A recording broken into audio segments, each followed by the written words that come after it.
Hello, everyone, and thank you very much for tuning into the Cloud Native Islamabad YouTube channel. And in today's, we are covering GitOps Kubefirst with maintainer and the principal advocate of this open source tool. But let me give you some glimpses of what we are covering today. So in this workshop, Fred from KubeShop will show you how to use Kubefirst CLI to deploy a new Kubernetes clusters in minute with the most popular cloud native tools. And we will deploy a new cluster locally using Kere3D and Docker, and we will explore its pieces.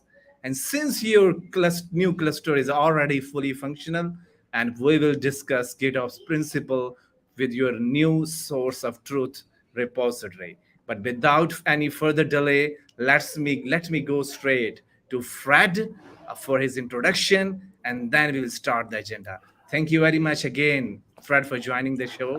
Thanks for having me. Super happy to be here. Absolutely. But let's first your intro, and then we have a wonderful workshop already prepared for the people. Wonderful. So my name is Frederick Harper, Fred. I'm a principal developer advocate at Kubefirst, and I'm really happy to come here and tell you a little more about like how or what is Kubefirst, how can you use it to deploy your Kubernetes cluster in minutes, like a full-fledged production-ready cluster in minutes. And during that time, feel free to go on Twitter. I'm not going to look on Twitter during the workshop, but like I spend way too much time there. My username is at HefHarper, and you can share screenshot, ask me question. I will answer after. Share things that I've said that you agree with or you disagree. I'm all about discussing, and I don't have the only truth or I don't know everything. So I'm happy to connect with you on Twitter. So yeah, should I go on with the workshop? Yes, absolutely, absolutely. So let me share the screen. Hope everybody able to see the screen now. So I'm not off the screen now, and up to Fred to share some of the content he prepared for today. But I will be monitoring the chat, Fred. If I see some question pop up, I will interrupt you as well. But now it's up. It's your turn. Go ahead. Wonderful. So thanks again for having me. Super excited to be here. So today, Kubefirst workshop. Obviously, you can ask question in the chat, but also if you have any question during the workshop, there is a Slack community. You can go on kubefirst.io/Slack. You create a free account, you join the Slack, you know how it's working, and there is a channel just for you called Islamabad-workshop. My team is there right now, so I'm not going to answer questions there myself right now, but my team is there, the engineering, the founders, and they can answer your question or help you if you have any issues during the workshop, because that's a little bit different than workshops that we do live, where we take time between each step to go see all the attendees, seeing that like everyone is okay, everyone is good to move to the next step. So I feel like it's a little more like a tutorial where I'm going to show you what to do, and hopefully at home you can do the same thing. But again, if you have any issues during the process, if you have any problem, if you just have any question about Kubefirst or even cloud native Kubernetes, my team is there. The team is there. Actually, it's not my team, it's her team. They're there to help you being successful during that workshop. And if you watch the recording after, you can still join that channel,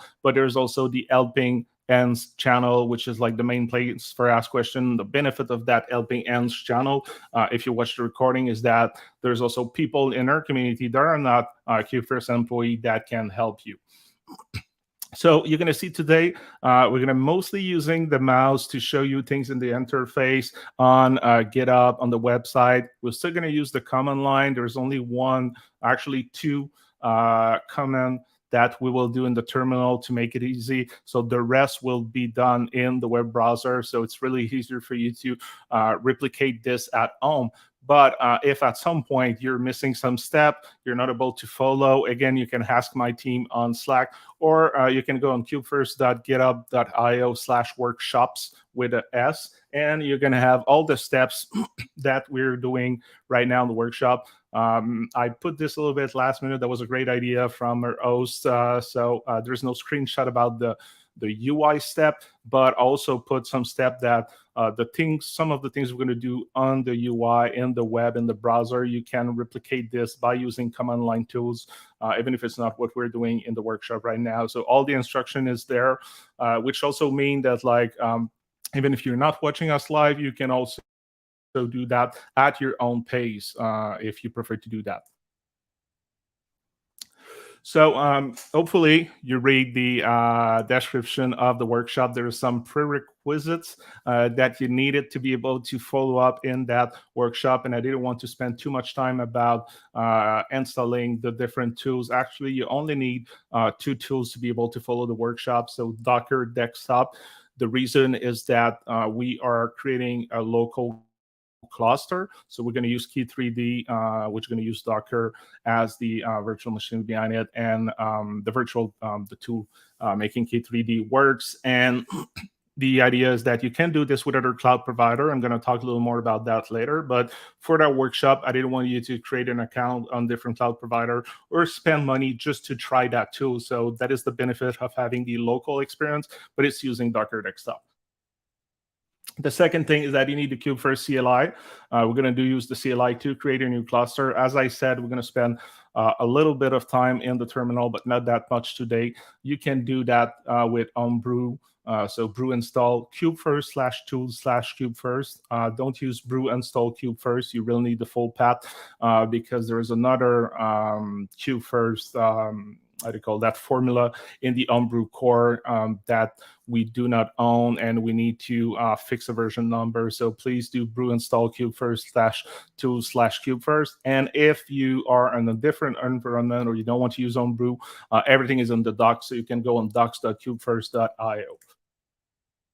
The third thing that you needed to do the workshop is you need to have a GitHub token with specific access. Again, it was all in the documentation, and you need to go on a command line or add this to your bash profile or your sh file, which is export GitHub _token, all in capitals, with your GitOps GitHub token, because we're going to create some repository in your GitHub space, and the Kubefirst CLI needs to have access. Lastly, this one, it's on me. It was not in the description of the workshop.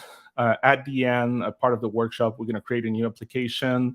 We're going to deploy a new application in your cluster, and the YAML is already created for you, so you can go on github.com/kubefirst/workshops, and there's a YAML file there, so you can either download that file or just having it open in your browser, because we're going to need the YAML code in it.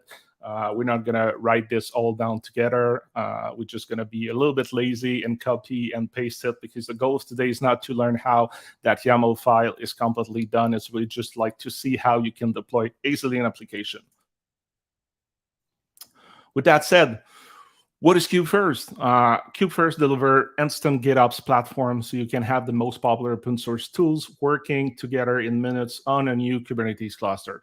And this is one of the important part. Actually, I should probably highlight also the instant GitOps platform, because Kubefirst basically deliver you a platform that respect GitOps principle with a GitOps repository that we're going to see a little more later about, but also the really should I say, magical things about Kubefirst is that creating a new Kubernetes cluster, it's not that complicated. I mean, yes, you still need to know how to do this, but you can use Minikube, you can use Key3D, you can even use like Docker Desktop. There's like a Kubernetes option there. So creating a new cluster locally, or even using the cloud, like with Civo, it's a great example where like it's really easy to create a Kubernetes cluster.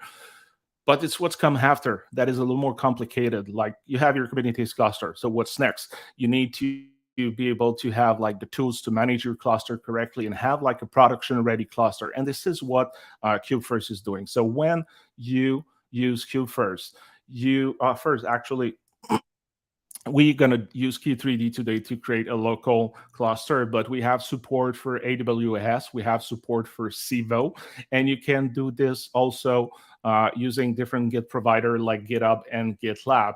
The good news though is that we have 3 new clouds there in beta, So don't use them on production yet. We're still doing some testing, but they're available for you right now.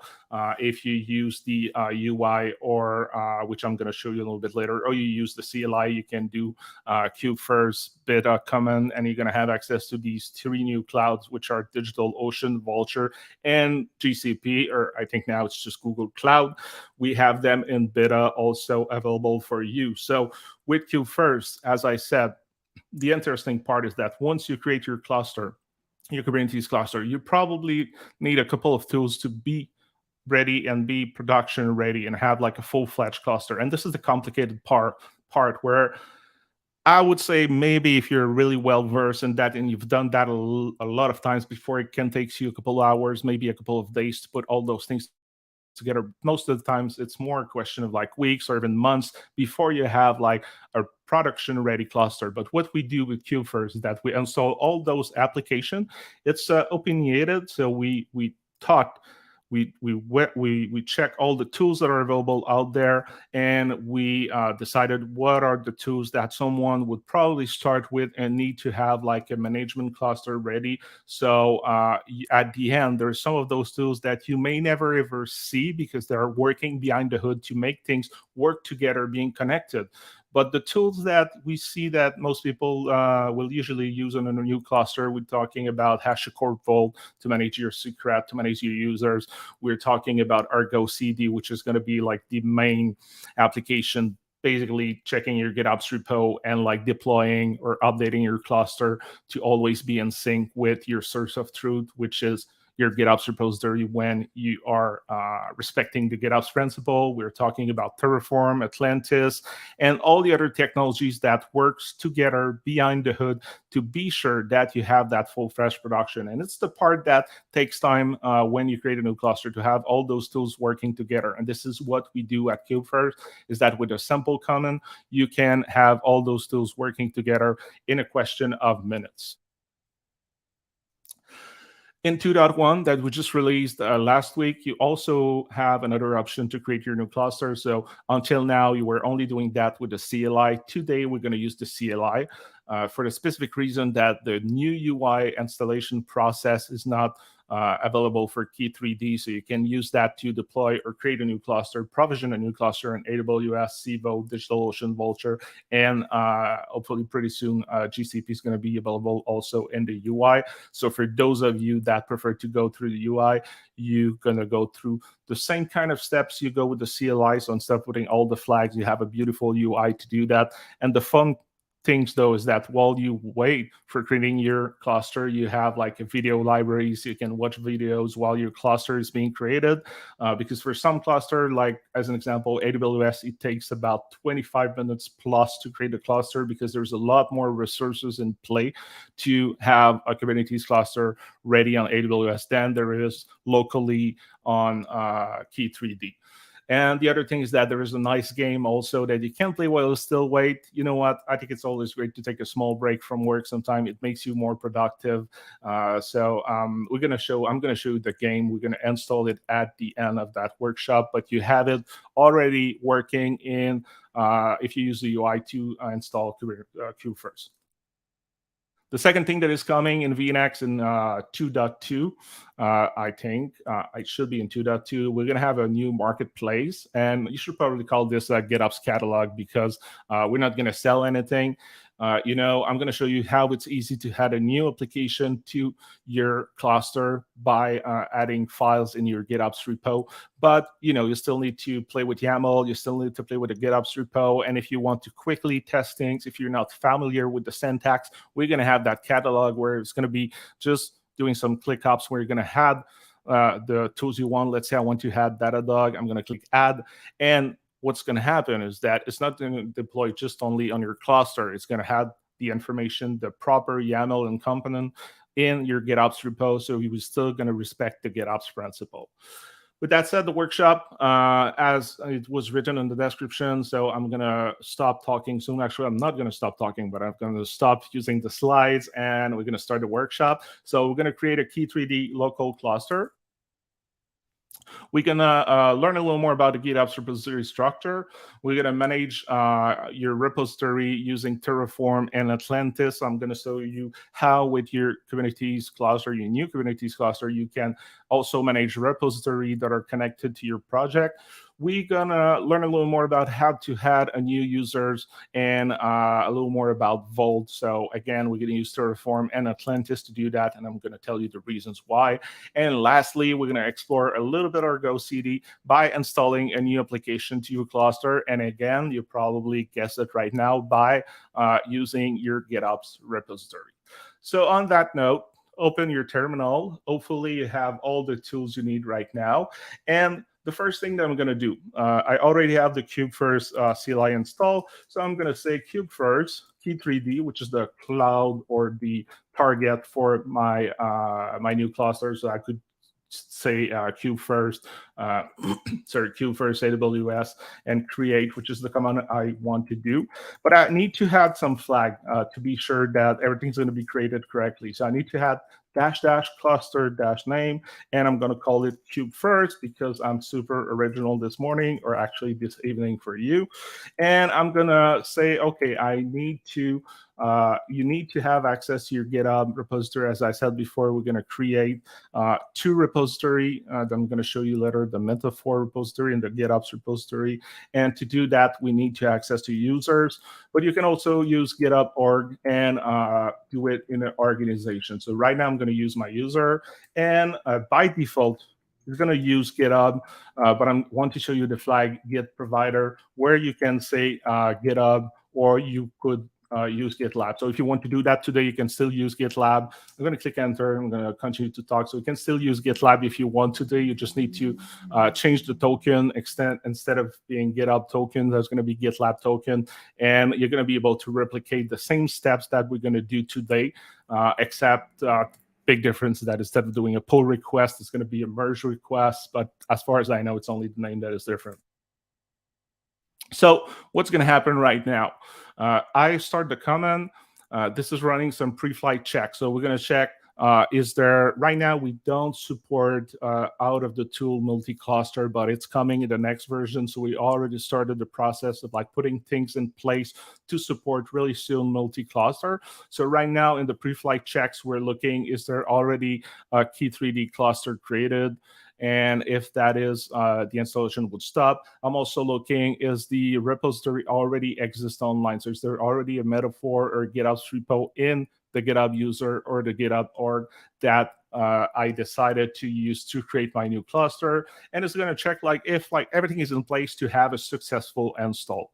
The good thing, though, is that now we are creating that GitOps folder, or that GitOps repository, but you can use your own with other flags, or if you use the UI, there's an option for you where you can specify, instead of creating your own GitOps folder, you can use a GitOps folder that you already created before. There's a flag for that, and you can also even target different branches, if I'm not wrong about this one. So now the installation is started. We cloned the repository that we needed to make it happen. We apply GitHub Terraform. So you're going to see that Terraform is there for you once you create a cluster, but we also use it ourselves with different providers to create your own cluster. So as you see now, we push the Git repository. We are creating the Key3D cluster, and that part's going to be quite fast. So the whole installation should take about 6 to 7 minutes for Key3D. Obviously, because it's local, it depends on your machine. So it may take a little more time or a little less time if you're lucky and you have a machine that is faster than mine. At the same time, it uses a little bit of your internet connection, so it may depend also on that, because we need to download some tools if you install Kubefirst, or it's the first time you use it, but at the same time we need to create the repository. So give or take, it should take about 6 to 7 minutes. As I said before, if you are creating this on another cloud at another time after the workshop, you want to try it on one of the cloud that we support. Depending on the cloud, the time is going to be different. So it goes between, I would say, 6 minutes about-ish for Key3D to 25 plus minutes when it comes to AWS. And it's really because of the number of resources that need to be created, that need to be functional before we move to the next step and the next step. So as you see the step right now, they're happening. We're creating the Key3D cluster. We're bootstrapping Kubefirst resources. We are verifying that everything is in place. So right now, my cluster has been created. But the next step are really where the magic happened. So now we're installing and configuring Argo CD, which is one of the steps that can take a little bit of time. What's happening here with the CLI, you get the basic information about the step. And sorry about that. I'm coughing a lot this morning, so it's why you see the mute on my screen happening all the time. So now we're installing Argo CD, and what you see at the CLI giving you the basic information about the steps, how much time, where it's going in terms of the percentage, where we are in terms of creating the cluster. But if you're curious, actually the CLI will also output any errors if there is something happening. So I would say most of the time you're going to be able to create your cluster without any issues, especially because we have a lot of those pre-flight checks that we do to ensure that the installation can go through without any issue.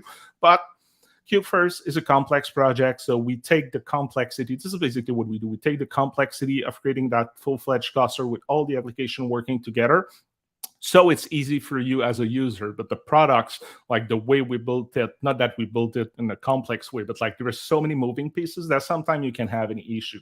But still, if you want to see every time you run a Kubefirst command in the CLI, you have that little command that is there for you when you can tell the log. So if I go here, I go check the log, and you're going to see that there is a lot more information happening. So I can have all the details about what's happening, which is interesting for you to really understand what's happening behind the hood for your cluster to be created. So if you're curious, you can read those logs, and if you are a little bit well versed when it comes to Kubernetes and Terraform and like Git and GitHub or GitLab, you can basically understand a little bit what's happening behind the hood.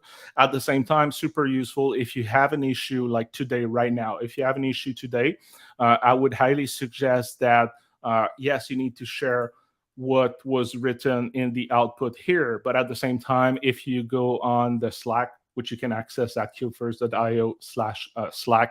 And there's the Islamabad workshop channel or helping hands. You can go there too. I always suggest to share the logs so it's easier for people on my team to help you debug if there is any issue happening. So as you see right now, there is some stuff happening with the logs, and the installation continue here. So we created Argo CD. Argo CD is our CD application. So there is Flux, there is other application. We decided to use Argo CD, and this is Argo CD will be responsible to take information. Sorry to interrupt you, Fred. Really sorry to interrupt you here. There's one question in the chat from Elias. So they're mentioning if this is a cluster for development or a local project. I mean, it's not for production. So what the stuff you're actually right now doing on the screen? Yeah, so what's happening right now is we create a Key3D cluster. So it's happening locally using Docker Desktop. So yes, I wouldn't use that cluster for production. The good thing, though, is that instead of using Kubefirst Key3D create, you can do Kubefirst AWS create. You can do Kubefirst beta DigitalOcean create, because those are still in beta. You can do Kubefirst Civo create, and those will be production ready. Actually, in theory, there's nothing that prevents you to use that Key3D cluster and consider it a production ready. It's just not feasible because it's working in your own machine. But in the end, it's the same kind of cluster we're creating on Key3D that is created in the different cloud. So the only difference is that with Key3D, it may be easier for you, or maybe a little bit cheaper, to try Kubefirst just to see how it's working, to get to know the GitOps folder, to get to understand how the platform is working before doing it on a cloud where you need to pay for the resources. But in the end, same cluster is going to be created. So let me just go back quickly here. The process finished. We configure Vault. We create the user. Actually, hopefully, I answered the question. If I understood the question, feel free to ask again in the chat. Or as I was saying just before, go on kubefirst.io/Slack, and you have access to my team.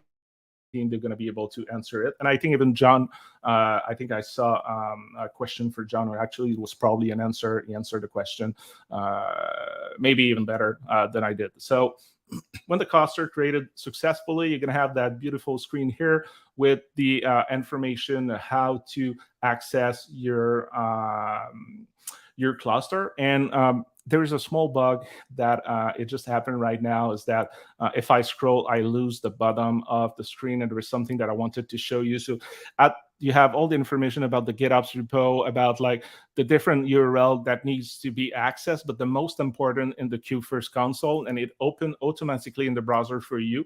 And this is, think about it as your dashboard. This is where I see what was created on GitHub. This is where I see how to access Vault, how to access Argo CD, workflows, and Atlantis. And you're going to see Metaphor, so I barely touched about it before, said about it. It's basically, it's an example application that we deploy as a development, staging, and production application, so you can see the different multi-environment. And it's just an example. If you don't like it, remove it. It's just to show you how it's working, so it's easier for you to test and see how the platform is working. So now I have my cluster. Oh, by the way, it's still turning here. This application takes about 20 minutes to deploy, because we need to like get the source, compile the application, create the image, deploy the thing. So it takes a little bit of time, but you're going to see before the end of the workshop, this should be green. And we're going to see also in Argo CD that it should be green. So first thing I'm going to do, I'm going to go back here, and I have my repository. If I refresh, you're going to see I have my GitOps and Metaphor repository now that are in use. The Kubernetes repository is not related to Kubefirst. It's just me that created Kubernetes repository yesterday with some resources, so it's not related. We did not create that. I did. So I have the GitOps and Metaphor repository here. The first thing I'm going to do, I'm going to go in my GitOps repo. Let me open it here. And this is what we created for you. So this is now your source of truth. Everything that we deploy, we created, are defined in some ways in that GitOps repo. So the first thing I want to do, I want to be able to manage repository connects to my project, my cluster within my GitOps repo. So I'm going to go in the Terraform folder here. And there is a GitOps folder here. And I'm going to go in repo.tf. Let me see if I can make it a little bit bigger. I'm going to go here, repo.tf. And now you can see I have my two repositories that already exist. So if I edit the file, I'm going to create a third one. I'm just going to be lazy. I'm going to copy paste that. I'm going to change this to test thread, not all cap, test thread. I'm going to go test thread here. And you need to change the model name. You need to change the repo name. This is a really basic information here, but there is way more options. So this is not Kubefirst magic. We're using Terraform. We're using the GitHub Terraform provider. So there is a lot more option where you can add some keywords, the website. You can define different things about your repository that you want to create. But for the sake of that presentation, I'm just going to create an empty default repository. And I'm going to commit my change, but I'm not gonna commit directly to the main branch. Actually, you should never do that. But here I'm gonna say add a new repo, and I'm gonna create a PR. And that part is important. If you want to commit directly on the main branch at home, please do so, even if you should not.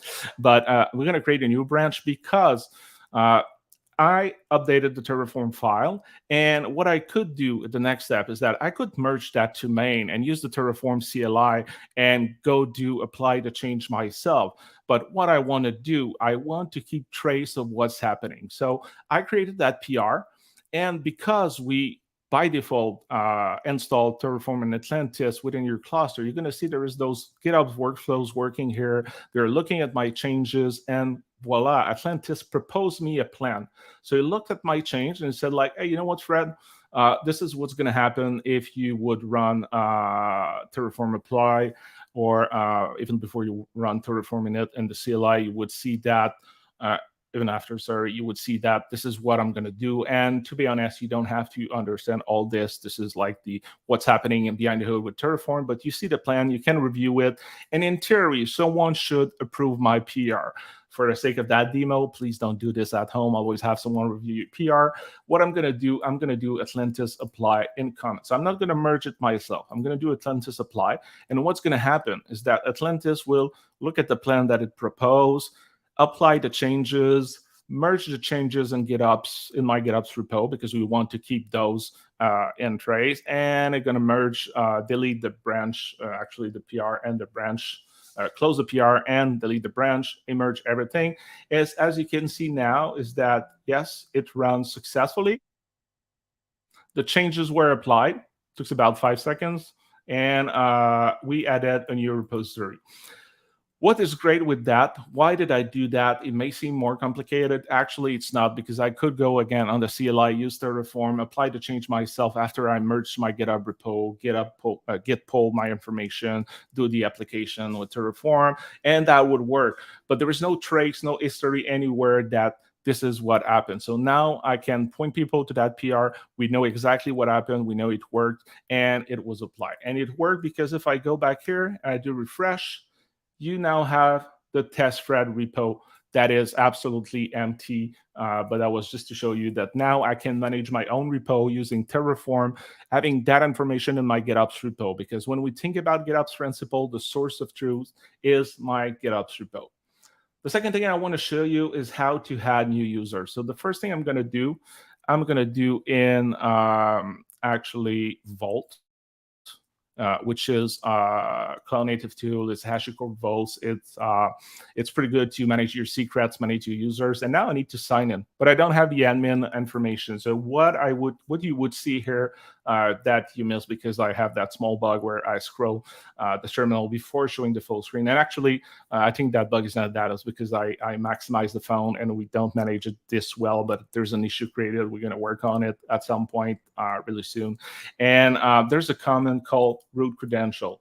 So if I go here, and I'm just going to be lazy, it's Kubefirst T3D root dash credential, and that's going to give me my credential that are saved in different namespace. So the minimum, like the default password that you created for you for the KBot user, that is one of the user that we created for you that you can use to do different thing on your cluster. But there's also the Argo CD admin password, which I'm going to use later. And what I need right now is the Vault root token. So if I go back here, I use the token method to connect. I paste my password, I sign in, and at that point, I would usually suggest you to change the password to the root token. There is even a small warning here. We're not able to do it, but we're using root token. There is some security concern, but if I go here, you see there's like cubbyhole, secrets, and users. I have access to users. There's only the KBot users that KBot user that I was talking about. So what I'm going to do next, I'm going to go back to my GitOps repo, because as I told you, everything's happening here. Go into Terraform folder, go in users folder, and there is some groups that were created for you, admin, developers, and I'm going to go in the developers here, and I'm going to add a new users. And we also put an example for you, so let's be lazy. Let's just uncomment this. I wonder if there's a shortcut in GitHub UI just to uncomment.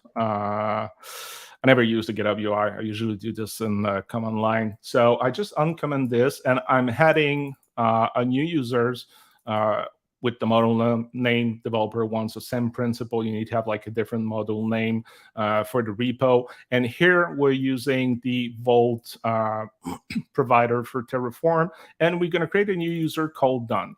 So the same thing that we did before, we're going to do commit, we're going to add a new developer, and a new dev, and we're going to create a new branch, because again, we can give it a better name, but it doesn't matter for the example. I'm going to propose new change, create a new pull request, and let's say that someone reviewed my pull request and they're like, you know what, it looks great. Actually, they should probably wait for you to see the plan to be sure that Atlantis can apply the plan and there is no error. So sometimes I may have made a typo in my Terraform file. Atlantis will tell me like, hey, there is something wrong. It's not working. I cannot create a plan with that. You're going to need to update, create a new plan, do Atlantis plan. It's going to create a new plan, which hopefully is going to be successful. And this one's a little more complex. So if you look at the plan, we're going to create a random password, and Atlantis will do a lot of things to like just create the new users in Vault. So this is possible because we connected Vault with the GitOps repo and all the things that we've done behind it to be able to easily add new users. So if I do Atlantis apply, I'm going to comment. Another benefit of Atlantis is that, as you've seen here, you've seen that this plan was locked. Whoa, everything is going. This plan was locked, so that prevents someone to try to apply the same kind of plans with me. So I can unlock it if I decide to close the PR or not working on it for different reasons. But now I decided to apply it. It was successful. It did exactly what it done before. There's the output of like everything that happened. And if I refresh Vault, actually, I'm going to have to reconnect again. So I'm going to get back my token here. And I'm going to sign in. And voila, there is a new user. So now that new user is connected to Vault.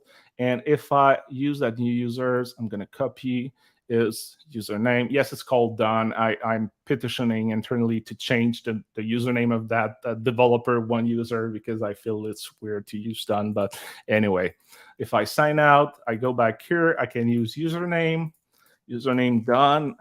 Enter the password, sign in, and as you see now, what's displayed to me is a little bit different. So I don't have the user's secrets because I'm not an admin. I was going to say I'm just a developer. You're still important. You're a developer. I'm a developer. It's important, but you're not an admin, so you don't have access to the other user's information, and you may have some limitation. Oh, sorry. Push the wrong one in secret, so you may not have like all the same access and the same user password in Vault. So that's a great way to manage different secrets, to manage your users. And again, I've done everything within my GitOps folder, and I use Atlantis to deploy them. So to be honest, those are important feature. Let's be honest, they may not be the most exciting. So now the most exciting one, let's now add a new application to my cluster. So guess where I'm going to go? I'm going to go in my GitOps folder here. And actually, you know what? Before doing that, let's just show you that it's not working. I have that URL, Flappy. It's like Flappy K-Ray Kubefirst dev. It's not working. If I go on Argo CD, and this is where I'm going to need my Argo admin password. I'm going to go in Argo CD, which is where the magic happened. I'm going to use admin, sign in. I know in the description I was talking about SSO and OpenID, OIDC, OpenID Connect. In Key3D, it's not working yet, which means that I cannot use the developer one user to connect to Argo CD right now. It's a thing that we need to implement for Key3D, but it's working in any other cloud provider. So developer one would be able to be used to access Argo CD and have access to what that user has access in Argo CD. Actually, you can see now Metaphor seems that it was Sing, so now it's Sing. They're still not yet totally LT, but at least there are Sing. So if I go in registry here, you're going to see I have all the different application that were created for me in my cluster, and there is no like Flappy application. So what I'm going to do now, it's the time. I'm going to go in my GitOps repository again. Instead of going in Terraform, I'm going to go in my registry Kubefirst folder. And now you see all the YAML file defining my application, the application that was already created. So I'm going to create a new file. I'm going to call it Flappy K-Ray. Actually, it doesn't matter that much how you call it.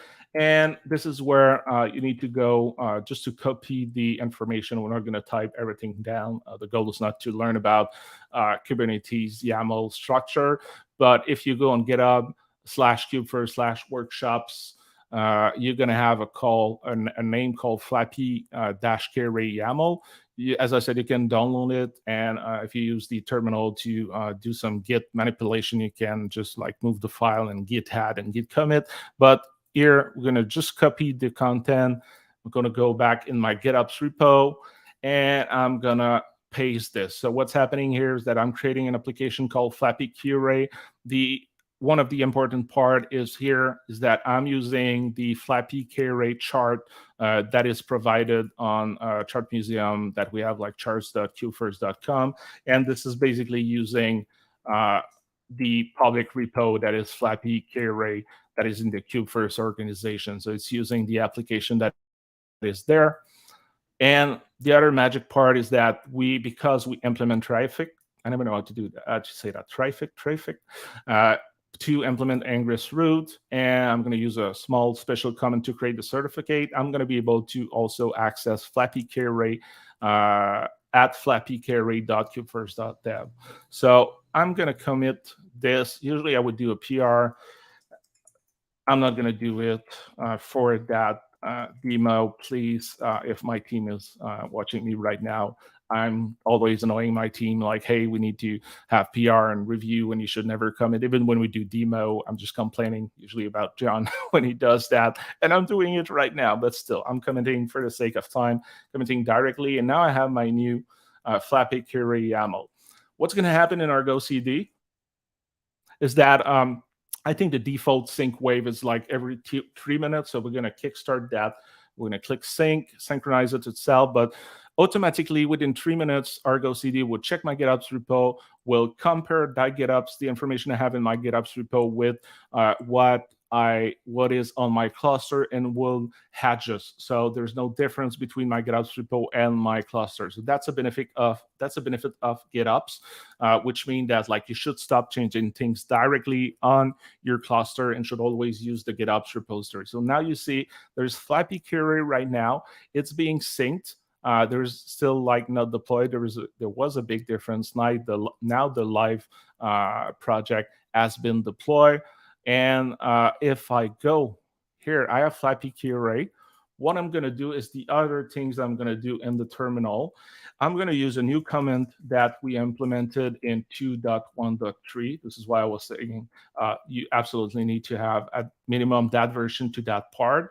So we're going to have a new command called mkcert, which is using an open source project called mkcert. So you would be able to do the same process manually, but again, the goal of Kubefirst is to make your life easier. So I'm going to use the flag application and say I want to create a cert to Flappy Carry application, which is in the namespace Kubefirst. And I made a mistake, Kubefirst, and I'm going to run that application. And I made a mistake, so it's namespace. I don't know how to type. And that's generating a certificate for me. So if I go back here, I refresh that, and it's not working because I don't think it's completely sync. Yeah, that happened to me yesterday. My Flappy kind of like disappear. And if I refresh, it's kind of like not there. So let me force another sync, and it should come back. So that's also the benefit. I don't know what's happened here.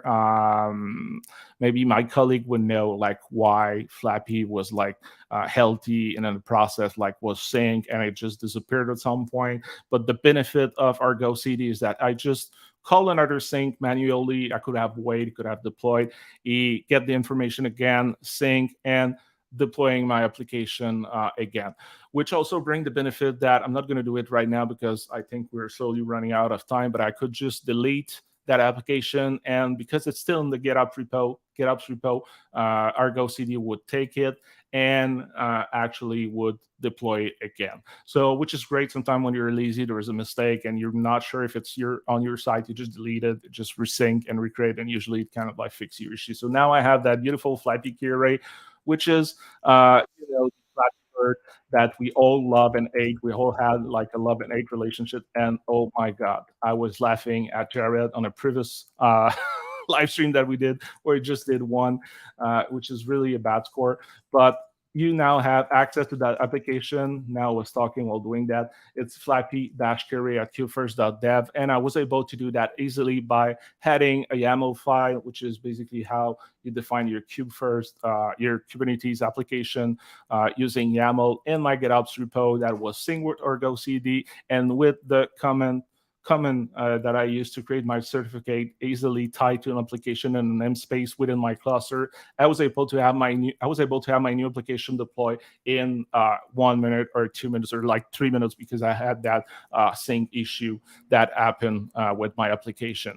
So all that because everything is connected and tied together, and I have my GitOps repo here.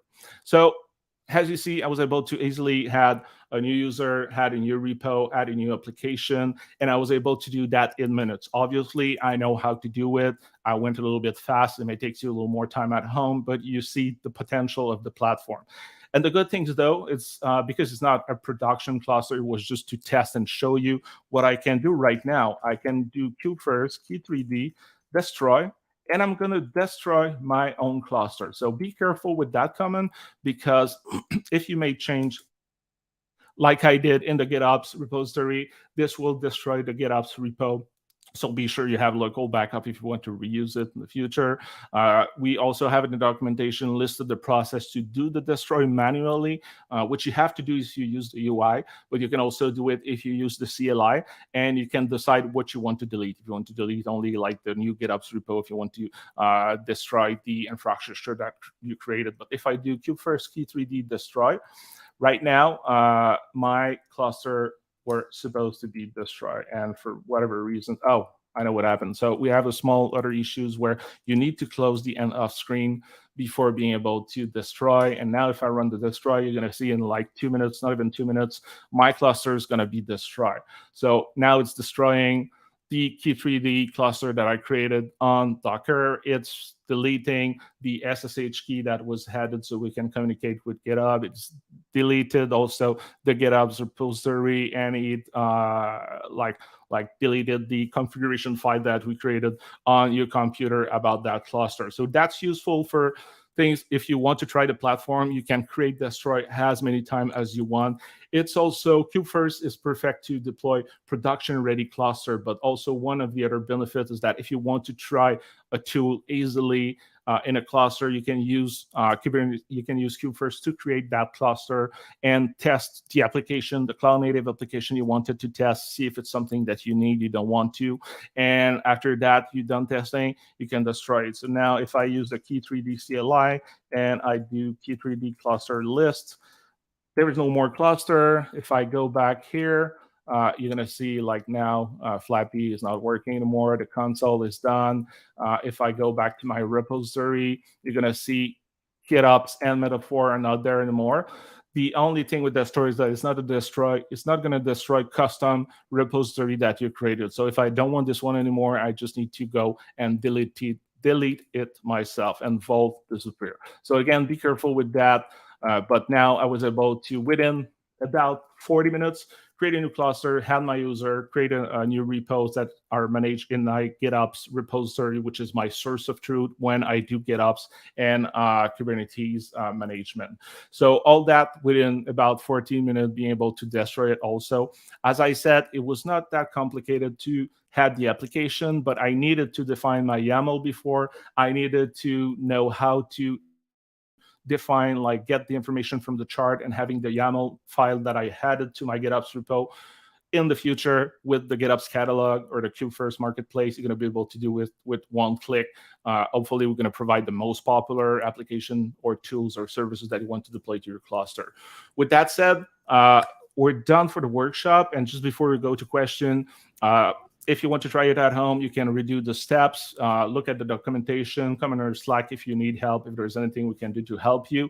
Go on Kubefirst, github.com/Kubefirst/Kubefirst, and that would mean the world to me if you click the little star, if you like what we've shown today, if you were impressed, or if you see potential, even if you don't think if you're going to use it, just to show a little bit of appreciation for us.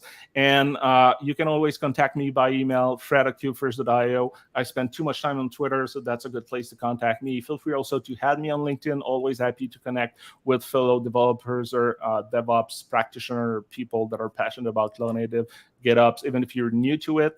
Last thing, if you want, you can schedule a free coffee chat with me at fred.dev/coffee. We can talk about cloud native, we can talk about Kubernetes, we can talk about Kubefirst, but it can be about anything else, starting in tech, talking about cats. I'm just happy to meet new people and talk with new people. And you can also schedule a coffee chat to, again, talk about cloud native, Kubernetes, or if you have any question, problem, or ideas when it comes to Kubefirst with myself and the two founders, John and Jared, you use the link kubefirst.io/office hours. So hopefully you had a great time. You were able to follow the steps. If not, you have the link where the steps is described, and you can always ask or help in the Slack community.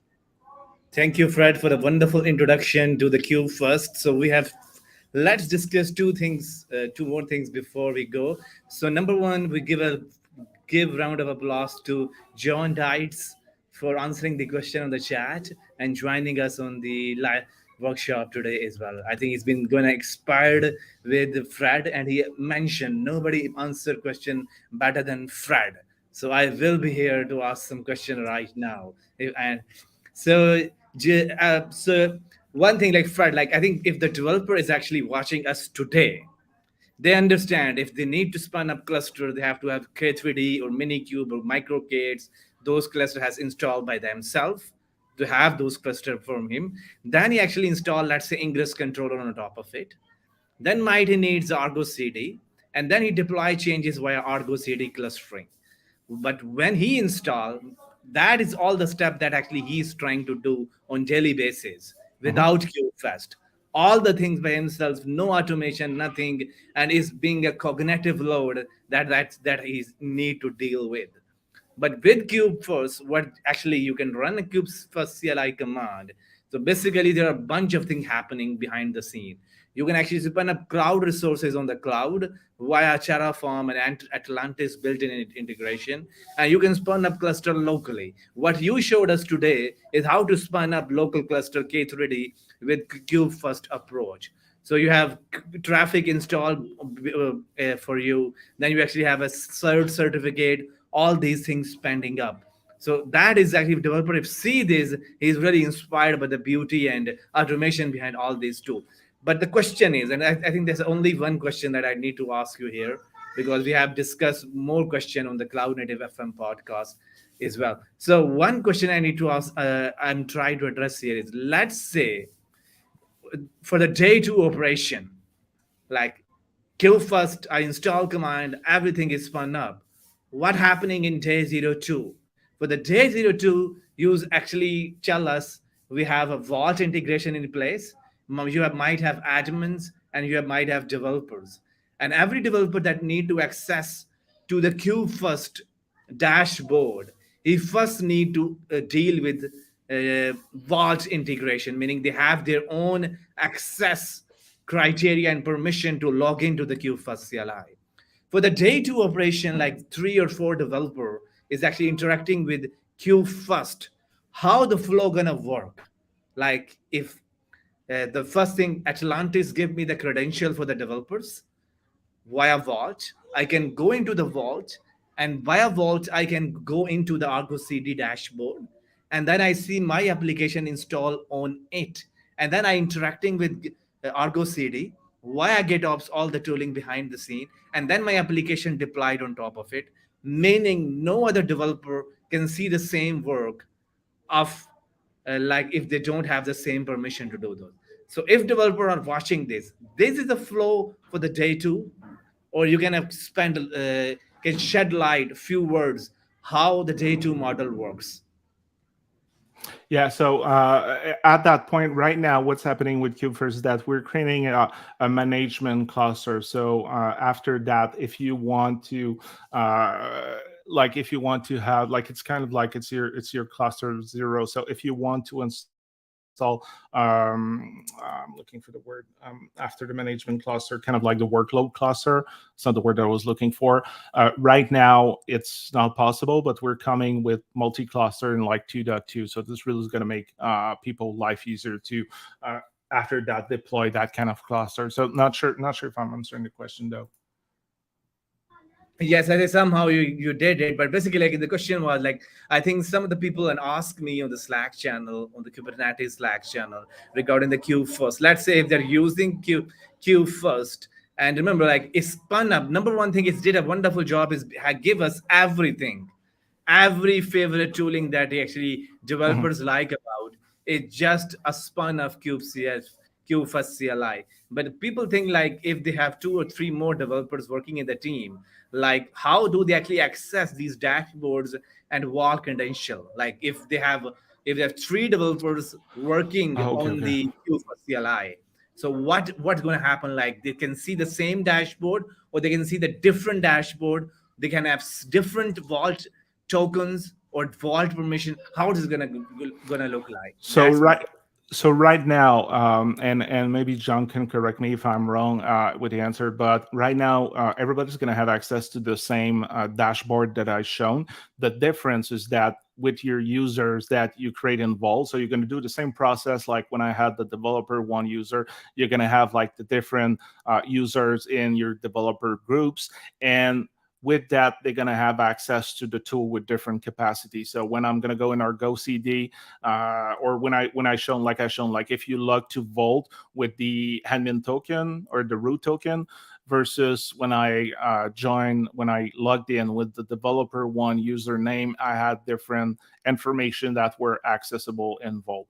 So right now we give access to all the tools, no matter the groups you are in. You just have maybe different type of access depending on the tool.